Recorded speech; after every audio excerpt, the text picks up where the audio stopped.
Okay, so we saw the push operation last time for a stack, and we are implementing the stack as a double linked list here. So let us look at the pop operation now. So pop means we want to remove or logically isolate the element at the top of the stack. Okay, so let us go through the code, and as we go through the code we'll see how to do this.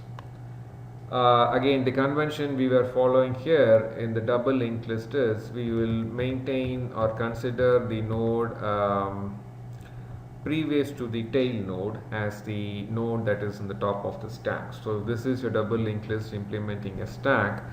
So this node is our top of the stack, and that's the node previous to the tail node. So if I say pop, I should return this data phi and then logically isolate this node. Okay. Now, as you look at this example, you can think about what will be the possible scenarios that will result after the pop operation. Now, if the stack has more than one element like this, 3 elements, then after you pop this out, means logically delete this element, this node with data 9, which is the node previous to this tail node, previous to this last node, should become the new last node for the list, right? So currently this is the last node in the list, and that's what you want to pop and logically delete. So if the stack has more than one element, then the node previous to this last node is going to then become the last node in the list, which means from the tail node, the node that you will be able to visit previous to the tail node will be this node with data 9. So that is if the stack has more than one element to begin with. If it has just one element to begin with, then after you logically isolate this node, the list is going to become empty. So from the head node you cannot go anywhere else, so the next node pointer should be null. From the tail node you cannot go anywhere else, so the previous node pointer should be null once the stack becomes empty. Now you can again do a pop only if the stack has at least one element in it. If the stack has no element in it to begin with, you cannot pop from a stack, so you should return some error message or a junk value indicating the stack is already empty. So these are 3 scenarios you should be able to handle in the pop function. So let us look at the code for that now. So again, this is a member function inside the double linked list class, or we can just call it as a class stack. And so the tail pointer stores the address of the tail node, and I am calling the get previous node pointer function on this tail node. So that will return the address of the node previous to the tail node, and so that will be stored in last node pointer. Okay, so that's the address of the node previous to the tail node. So this is the tail node, so we are getting the address of this node previous to it, so I call it as the last node and stored its address using the variable last node pointer. And then I initialize 2 other variables. Let us say previous node pointer, storing the address of any node to be null, and we'll see the purpose of it quite soon. And then an integer pop data initialized to some negative junk value. Okay, and this will be the value that you want to return from this function, because the return type is an int, so you have to return something even if the stack is empty to begin with. So this will be the value we will return if the stack is empty, and we'll find out soon whether the stack is currently empty or not. So how can we find the stack is empty or not to begin with? Check the value of the last node pointer that you got here. So if there is no node previous to the tail node, so that will be like if the stack is already empty like this, there's no node previous to the tail node, so the previous node pointer would be null, and that will be the value of this last node pointer. Okay, the previous node pointer value in the tail node, this will be null, and that's the value of this last node pointer. So that will be the case if the stack is already empty. So that's what I'm checking in this code here, if last node pointer is null or not. If it is null, you come to the else part and return this pop data, which is this negative 100,000 value. Okay, this junk value, indicating the user that it's an invalid value, meaning the stack is already empty. So if the last node pointer is not null, it means there's at least one data node in the stack before the pop operation. So we now want to go ahead and prepare to logically isolate that node. Okay, so it's similar to how we handled the pop function in the single linked list case. So we need to kind of store the data and that last node in some local variables, because once we isolate it, we cannot access that node, right? So what are the data values we'll be storing in that node? What are the information? So we will be storing, we have the data that we want to pop, as well as the previous node pointer, which will be used to find out the address of the node previous to this node. So these are the two information that we want to store in some local variables before we logically isolate this node. So that's why I declared these two variables here, the previous node pointer initialized to null and the pop data value, and we are going to now set them up with the right values. So from that last node, I can call that get previous node pointer on that node. So last node pointer arrow get previous node pointer is going to return to me the address of the node previous to this last node. So in this example here, I'm going to get this address 500, which is the address of the node previous to this last node. So I will get some non-null value provided such a node exists. Okay. If there's no node previous to this last data node, the value of the previous node pointer would be null. So something like this, if there's no node previous to this data node. So that, remember, that should be the case value, possible values of the previous node pointer, either null or not null. Of course, we have initialized it to null, and if there is no node previous to this last node, it will be again set to null. If not, it will be set to the address of that node previous to last node, and then the data of that last node. So last node pointer arrow get data, you will be able to access the data of that last node and store that in the pop data value. So this is the first if else to check if the last node, which means the node previous to the tail node, really exists or not. If it exists, that means there's one data, at least one data node in the stack, and you can pop that node that is the last data node in the stack. So now we want to handle the two possible scenarios that will result once you do the pop. So if the previous node pointer is not null, so that means there is a node previous to this last node. Okay, that means the stack has at least two or more elements. So if you pop this out, there is at least one more element in the stack.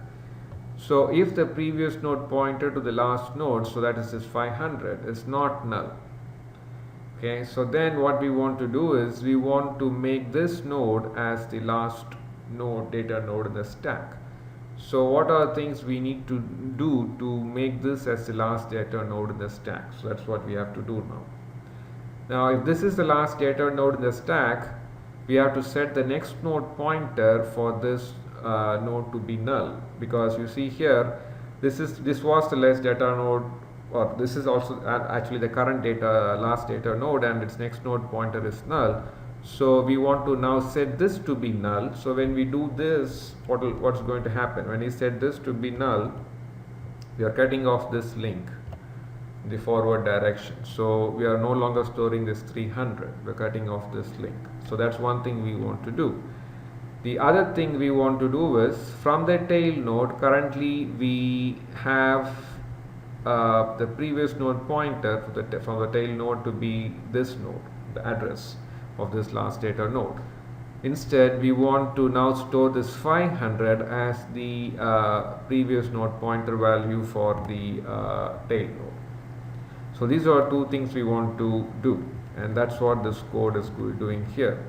If the previous node pointer is not null, that means that node previous to the last node really exists, that we can now set that node's next node pointer to be null. So previous node pointer arrow set next node pointer is set to null, as well as the tail node's previous node pointer is set to the value of previous node pointer, that is that 500, which stores the address of the previous node. So I have also indicated that using a general figure like this, so that's where the 3 and 4 correspond to. So you can follow through also with this figure.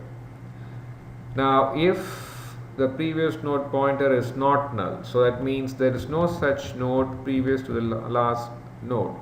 So this was the only data node, and we want to logically isolate it.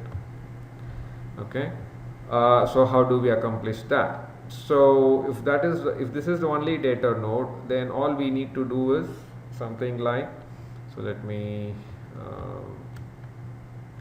copy this stuff here.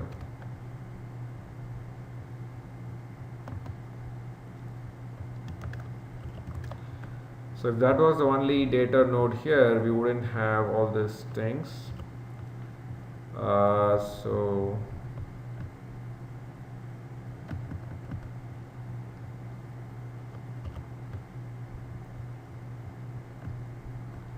it's very straightforward now. So from the head node we go to this node with the address 300. So if this was the only data node in the stack, the stack will look like this. Okay, and from this node we cannot go back to the head node. So this is how the stack would look like. From the head node we go to this node and nothing further down. From the tail node we can go to the node and nothing further previous to that. So now we want to isolate this node. So what we need to do, just set the next node pointer for the head node to be null, so that way we are cutting off this link, the forward direction, and set the previous node pointer for this node to be null, so we are cutting off this link in the reverse direction. So this node is now isolated. Okay, so that is equivalent to deleting that node. So that's what I am doing now in this code here. So head pointer arrow set next node pointer is null. So the head node's next node data address is set to null. Similarly, the tail node's previous node pointer is set to null. So you're cutting the link in both directions, and then once you come out of the if else, you can return the pop data, which is whatever the data of that last node. Any question on this pop function?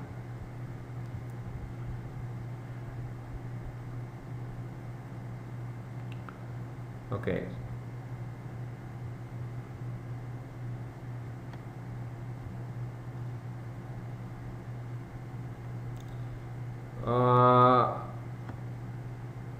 Okay, there was a question on this merge list. Okay, I'll answer that.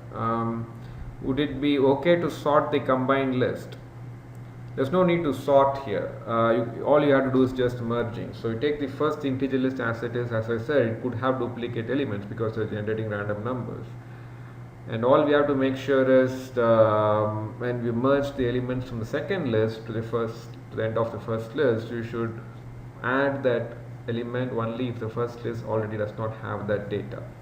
So after you merge, that's the list you have to output that. So the merge list will be now your first list. You need not sort it. If you want to go ahead and sort it, it's fine, but that's not required for this assignment. Alright, so let us now look at the peek function, which should be straightforward by now. So peek is to find out, it's like a read operation. What is the data at the top of the stack? So again, we are following the convention that the node previous to the tail node is corresponding to the top of the stack. So we get the address of the node previous to the tail node. As usual, we are done for the push and pop functions. So call on the tail node, the tail pointer, arrow get previous node pointers. That's going to return the address of the node previous to the tail node, and we store it as last node pointer, like we did here. And you check if the last node pointer is null or not. If it is null, like the pop function, you're returning some negative junk value. So the return type is an int, but you should remember that we are not deleting or isolating that last node. We're just reading what data is in that node. So if this last node pointer is not null, you can return right away the data of that last node. So last node pointer arrow get data will return the data at that node. So that is a peek function. Okay.